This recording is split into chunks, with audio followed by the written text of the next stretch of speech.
नमस्कारम।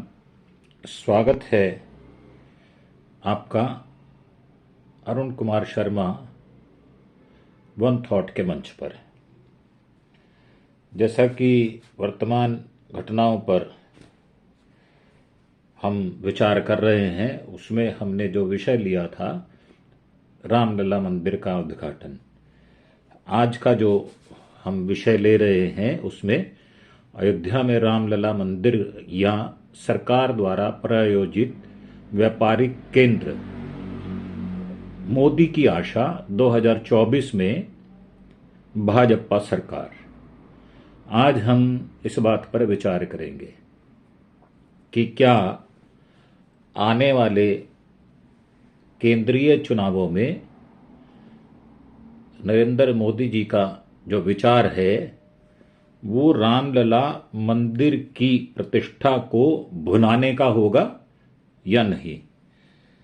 इस पर अगर हम विचार करते हैं तो हम पहले बात कर लेते हैं जो 22 तारीख को, जो 22 जनवरी को जो वहाँ पर प्राण प्रतिष्ठा का गर्भगृह में पूजन होगा, उसमें करीब 5 लोग गर्भगृह में रहेंगे, जिसमें यूपी के चीफ मिनिस्टर योगी जी, उत्तर प्रदेश की गवर्नर राज्यपाल आनंदीबेन पटेल, मोहन भागवत जी, मोदी जी, और जो पूजन करवाएंगे वो भी वहां पर रहेंगे।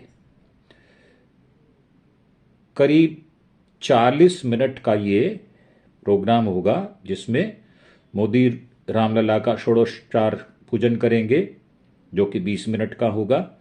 महापूजन को मिलाकर गर्भगृह में कुल पूजा का वक्त जो निर्धारित किया गया है वो करीब 40 मिनट का है।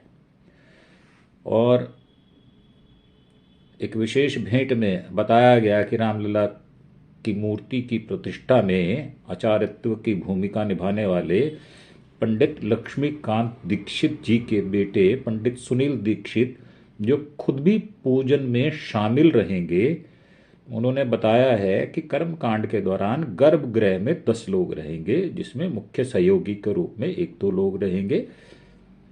उसके अलावा उनके पिताश्री लक्ष्मीकांत दीक्षित जी जो आचार्यत्व करेंगे और रहेंगे। सूक्ष्म जो मुहूर्त निकालने वाले पंडित हैं गणेश्वर शास्त्री द्रविड़ जी रहेंगे। साथ ही मंदिर ट्रस्ट के सभी ट्रस्टी, उनके द्वारा निश्चित लोग और पीएम मौजूद रहेंगे।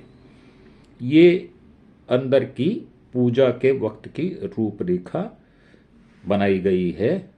और अयोध्या में घर घर अक्षत निमंत्रण का वितरण किया गया है और इसके साथ ही खास पत्रक भी वहां पर वितरित किया गया है।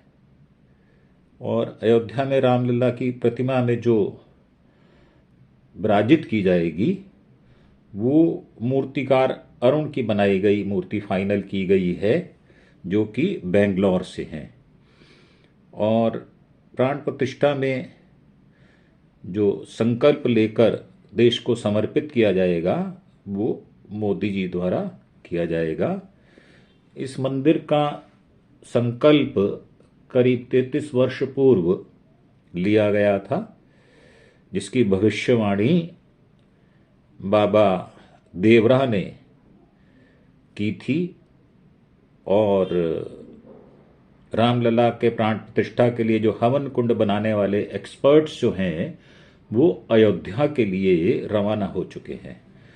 प्राण प्रतिष्ठा के बाद सुगंधित चावल जो होते हैं, जिसमें कपूर और सुगंधित वस्तुएं डाली जाती हैं, वो करीब 3000 टन चावल का भोग भी लगाया जाएगा। और इस विषय में राम मंदिर को लेकर जेपी नड्डा साहब, अमित शाह, इनकी मीटिंग भी हुई है। और अयोध्या में जय श्री राम के नारे गूंजे हैं, ऐसा विश्वास व्यक्त किया गया। उज्जैन में जय महाकाल और अयोध्या में जय श्री राम। एक बात और पता चली है, वो ये कि इसमें क्योंकि राम लला के रूप में विराजित होंगे, उनके बचपन का स्वरूप होगा, इस कारण से मां भगवती सीता जी की मूर्ति नहीं रखी जाएगी। और एक बात जो हम इस पर विचार कर रहे हैं व्यापारिक दृष्टि से, कि इसके अंदर करीब 50,000 करोड़ का व्यापार होगा। अब वो जो 50,000 करोड़ का जो व्यापार होने वाला है वो किस प्रकार होगा? प्रवीण खंडेलवाल जी जो व्यापारिक प्रतिष्ठानों के अध्यक्ष हैं, उन्होंने इस विषय में अपने विचार व्यक्त किए हैं।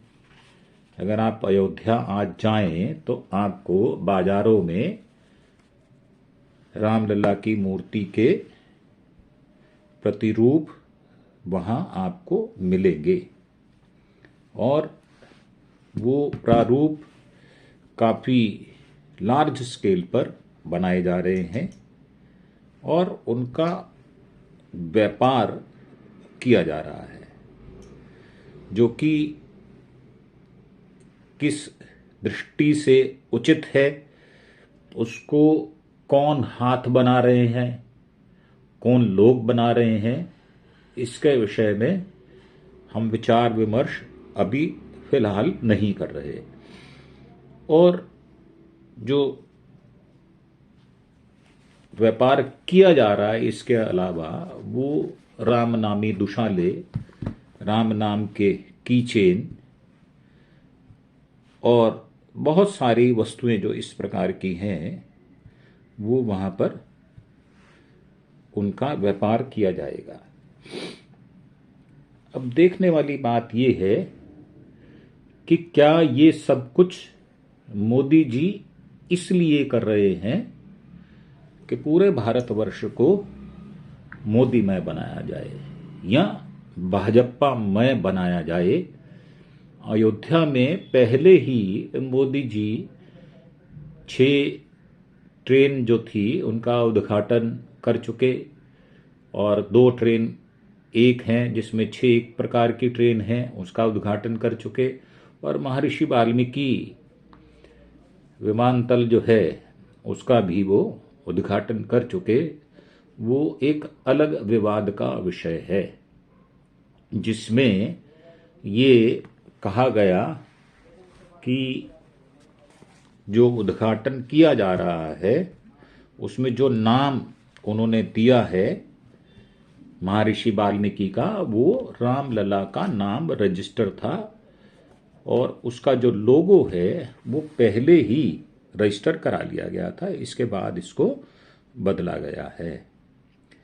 अब अगर हम बात करें जो प्रतिष्ठा की तैयारी चल रही है उसमें confederation of all India traders जो है उसने अनुमान लगाया है जनवरी महीने में देश भर में लगभग 50,000 करोड़ का व्यापार होगा।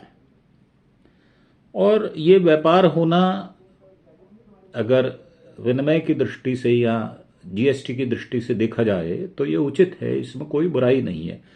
परंतु रामलला का नाम लेकर उसको व्यापारी प्रतिष्ठानों में बदल देना ये कहीं से भी उचित नहीं है। जो कि किया जा रहा है, राम की आड़ में बीजेपी अपनी प्रतिष्ठा को स्थापित करना चाहती है, ऐसा मेरा विचार है।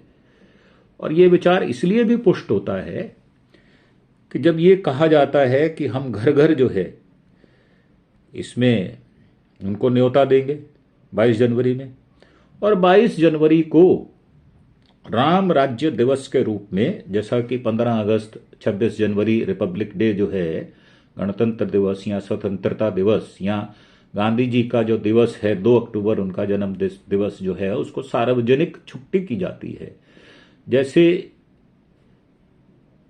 योग दिवस की छुट्टी की जाती है, इसी प्रकार 22 जनवरी को इस प्रकार की छुट्टी भी रखी जाए, ऐसा विचार केंद्रीय सरकार कर रही है। इन सब के पीछे जो मंशा है वो एक ही है, उसमें 2024 का चुनाव जीतना ये मुख्य ध्येय रखा गया है। कोई भी राजनीतिक पार्टी होगी वो चाहेगी कि आने वाले केंद्रीय चुनावों में उसकी विजय हो, और राजनीतिक पार्टी होती ही सत्ता के लिए है, ऐसा मेरा मानना और विश्वास है, और वो गलत भी नहीं है। अब ये विपक्षी दलों को देखना है कि इसको कैसे अपने पक्ष में किया जाए, जबकि 4000 लोगों को ये निमंत्रण दिया गया है, जिनमें विपक्ष की नेता श्रीमती सोनिया गांधी भी हैं और मल्लिकार्जुन खड़गे साहब भी हैं, उनको भी निमंत्रण दिया गया है। क्या वो जाएंगे या नहीं जाएंगे, ये बात दूसरी दृष्टि से देखनी होगी।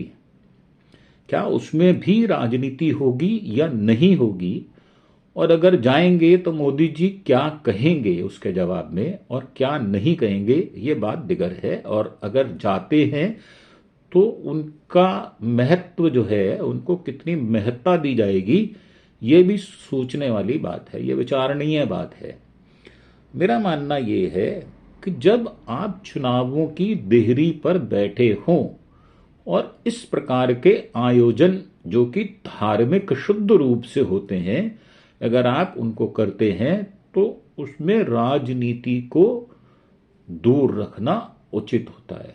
नहीं तो जनता जनार्दन को जो संदेश जाता है वो इस प्रकार से जाता है कि आपने रामलला को व्यापारिक प्रतिष्ठान बना दिया है, जो कि देखने, सुनने और अनुभव करने पर भी सामने आ रहा है।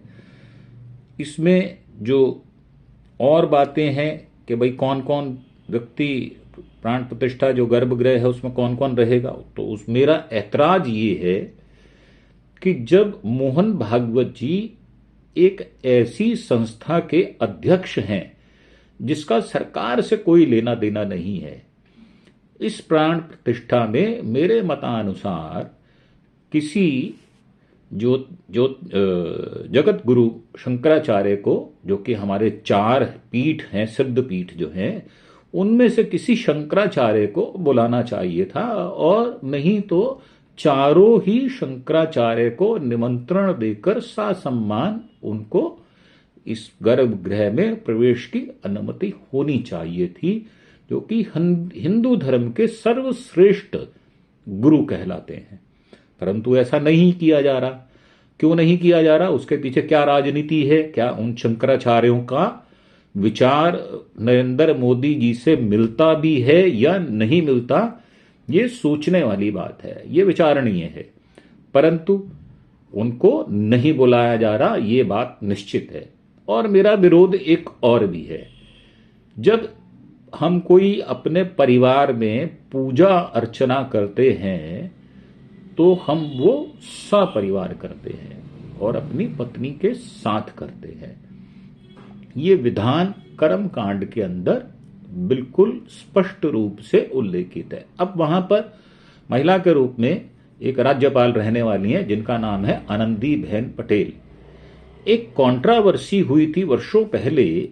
जो आनंदीबेन पटेल के पति हैं, उन्होंने एक चिट्ठी लिखी थी लाल कृष्ण आडवाणी जी को, जब नरेंद्र मोदी साहब गुजरात के चीफ मिनिस्टर मुख्यमंत्री हुआ करते थे, कि मोदी जी ने मेरी पत्नी को कैद कर रखा है, तो उनकी कैद से उनको छुड़ाया जाए। और वो पत्र सार्वजनिक भी हुआ था। अब उस समय आडवाणी जी ने मोदी जी से क्या बातचीत की, ये सार्वजनिक नहीं है, परंतु वो पत्र सार्वजनिक हुआ, ये बात निश्चित है। और राज्यपाल होने के नाते उनको अधिकार है कि वो रह सकती हैं। और योगी जी जो उत्तर प्रदेश के चीफ मिनिस्टर हैं, मुख्यमंत्री हैं, उनका रहना भी किसी हद तक मैं उचित समझता हूं। परंतु जो हमारे राष्ट्रीय स्वयंसेवक संघ के प्रमुख हैं मोहन भागवत जी, उनको किस हैसियत से, किस स्ट्रेंथ से वहां बुलाया जा रहा है, वो भी उसके पीछे की जो कहानी है वो भी बड़ा स्पष्टता रेखांकित होता है। वो ये कि राष्ट्रीय स्वयंसेवक संघ का विचार जो है वो देश को हिंदू राष्ट्र बनाना है, धर्मनिरपेक्षता से बदलकर इसको हिंदू राष्ट्र बनाना है। और राष्ट्रीय स्वयंसेवक संघ जब उत्पन्न हुआ 1926 या 25 में, तो ही इसकी नींव रख दी गई थी। और हेडगेवार जी से लेकर, गुरु गोलवलकर जी से लेकर, सभी केसी सुदर्शन जी से लेकर सभी इनके अध्यक्ष जो रहे, जो संघ प्रमुख रहे, उनका विचार इसी दिशा में कार्य करता रहा, ये बात स्पष्ट है। और मेरा ये बड़ा मुखर विरोध है कि उनको किसी भी रूप में गर्भगृह में जाना ये राजनीति या एक उद्देश्य को लेकर की गई प्रक्रिया है। क्या जब अयोध्या से 22 किलोमीटर दूर जब मस्जिद बन जाएगी तो उस समय भी मोहन भागवत जी को उस मस्जिद के उद्घाटन के लिए बुलाया जाएगा, या वो स्वेच्छा से वहां रहना पसंद करेंगे या नहीं? इसका जवाब हमें आज ही मिलना चाहिए। उसका कारण ये है कि जब आप 80-20 की बात करते हैं, यूपी के अंदर अगर हम देखें तो 25 करोड़ की आबादी है, करीब 16% वहां पर हमारे मुसलमान भाई हैं, करीब 4 से 5 करोड़ के वो बनते हैं आबादी में। तो वो इस मंदिर के बनने से प्रसन्न हैं, खुश हैं, उनका कोई भी विरोध या ऐतराज दर्ज अभी तक नहीं किया गया, बल्कि परोक्ष रूप से वो मंदिर के उद्घाटन में सहायक सिद्ध हो रहे हैं, इस रूप में कि जो 50,000 करोड़ का व्यापार किया जा रहा है उसमें उनका भी हिस्सा है। वो भी इस कार्य में कारीगर के रूप में या किसी सप्लायर के रूप में या किसी और रूप में, ट्रांसपोर्टर के रूप में वो भी सम्मिलित हैं, उनकी भी सहभागिता है। और ये स्वागत योग्य बात है, इसमें कहीं कोई विरोध नहीं है। परंतु क्या जब मस्जिद बनेगी हिंदू भाई भी इसी प्रकार का विचार या मंशा रखेंगे, या अपने इस आदर भाव को इस तरह प्रकट करेंगे? इसमें मुझे शंका है, और ये शंका मेरी जायज भी है। उसका कारण ये है कि जो ये वातावरण बनाया जा रहा है, इसको 2024 में मई के अंदर जो लोकसभा के इलेक्शन होंगे, जिसकी अधिसूचना मार्च 2024 में होगी, करीब 3 महीने बाद आचार संहिता लागू हो जाएगी। क्या उस समय भी रामलला को या राम मंदिर को या धार्मिक उन्माद को इसके अंदर शामिल किया जाएगा? ऐसा मेरा मानना निश्चित है। और ये भगवामय या हिंदुत्व राष्ट्र का जो प्रचलन है उसको जोर शोर से उसका बखान करके उसको वोटों में तब्दील करने की कुचेष्टा की जाएगी, ऐसा मेरा निश्चित मत है। और ये क्या धर्मनिरपेक्ष राष्ट्र के लिए जो सर्वधर्म संभाव रखता हो, क्या उचित है? मेरी दृष्टि में ये कदापि उचित नहीं है। इस प्रकार की भावना रखना या इस प्रकार की भावना रखकर कार्य करना, या छद्मवेशी हम बनकर किसी कार्य को करें, तो ये राष्ट्र के जो निवासी हैं 144 करोड़ 60 लाख हिंदुस्तानी, उनके साथ ये छल होगा, ये कपट होगा। और इस कपट को केंद्रीय सरकार बड़े जोर शोर से और डंका बजाकर करने जा रही है, जिसका मैं पुरजोर विरोध करता हूं। मंदिर के पक्ष में मैं हूं, इसमें कोई दो राय नहीं है, और किसी ना किसी रूप में मैं उससे जुड़ा भी रहा हूं। परंतु मेरी भावना समभाव, सर्वधर्म समभाव से है। मेरा मानना यह है, जब राष्ट्र को कोई चीज समर्पित की जाती है, विशेषतः धार्मिक संस्थान, तो उसमें सरकारों का हस्तक्षेप होना ये एक प्रकार की एक दिशा की राजनीति को बढ़ावा देती है, जो कि सर्वथा उचित नहीं है। इस प्रकार की बातों का विरोध होना चाहिए। और हम हिंदुओं का, जो कि हम हिंदुस्तान में करीब 100 करोड़ लोग हैं, अगर हम उन 44 करोड़ 60 लाख लोगों का विचार अगर अपने मन में नहीं रखते या उनकी भावनाओं की कदर हम नहीं करते, तो ये सर्वथा अनुचित होगा, ऐसा मेरा मानना है। और जो मेरा विषय है, जो मैंने आज आपको प्रस्तुत करने की चेष्टा या प्रयास किया है, वो ये है कि अयोध्या मंदिर को सरकार द्वारा प्रायोजित व्यापारिक केंद्र बनाना। जी हाँ, ये बिल्कुल बात ठीक है। वहां पर ट्रांसपोर्ट की जो बसें लगाई जाएंगी, उसके बाद ये जो विमानतल बनाया गया है वहां पर लोगों का आना जाना होगा। इसको अगर हम व्यापारिक दृष्टि से देखें तो ये कदापि उचित नहीं है। कारण कि जो देश का इंफ्रास्ट्रक्चर बनना चाहिए, अमूल चूल जो हमारे बेसिक अधिकार हैं, जिसमें स्कूल्स हैं, कॉलेज हैं, डिस्पेंसरीज हैं, हॉस्पिटल्स हैं, पोस्ट ऑफिसेस हैं, जो हम सुविधा जनता जनार्दन को देना चाहते हैं, क्या हम उसकी कीमत पर इसको बनाने जा रहे हैं? बिल्कुल, इसमें कोई दो राय नहीं है। ये बात बिल्कुल सिद्ध हो चुकी है और सरकार इस पर एडमेंट है, सरकार इस पर दृढ़ है। सरकार चाहती है कि 100 करोड़ लोगों में यदि उसको 37% से लेकर 42% वोट मिलता है, तो वो केंद्र में तीसरी बार अपनी सरकार बना लेगी। और इसी लक्ष्य को लेकर ये भारतीय जनता पार्टी की सरकार चल रही है। उसमें सरकारी उपकरणों का भी उपयोग किया जा रहा है, जो कि सर्वथा अनुचित है, जिसका मैं पुरजोर विरोध करता हूं।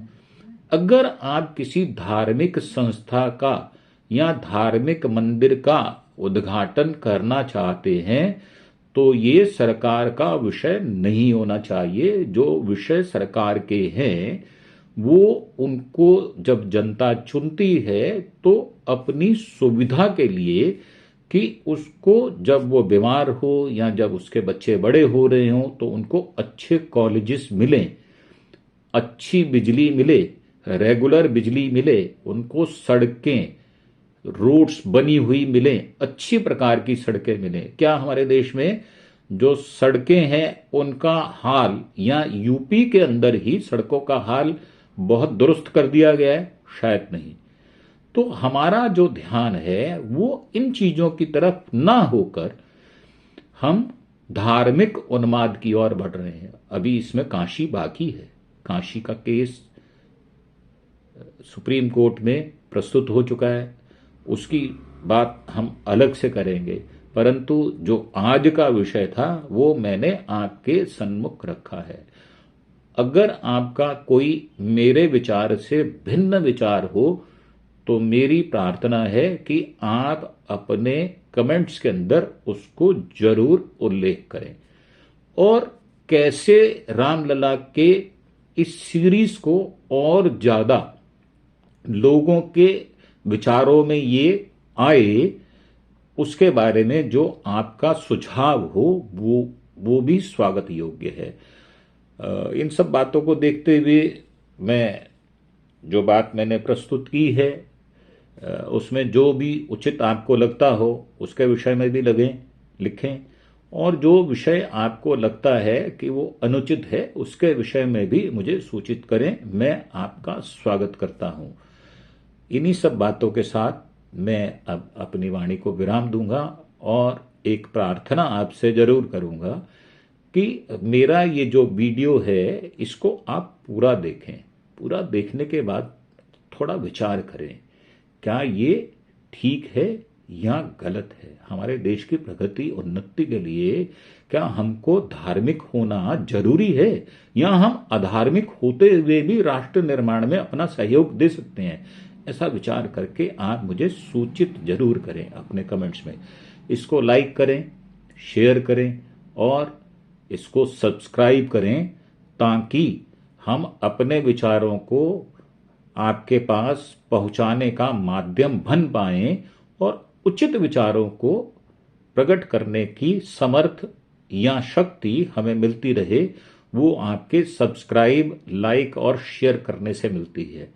अब मैं आपसे इजाज़त लेता हूं और जय सिया राम आपको बोलकर मैं अपनी वाणी को विराम देता हूं।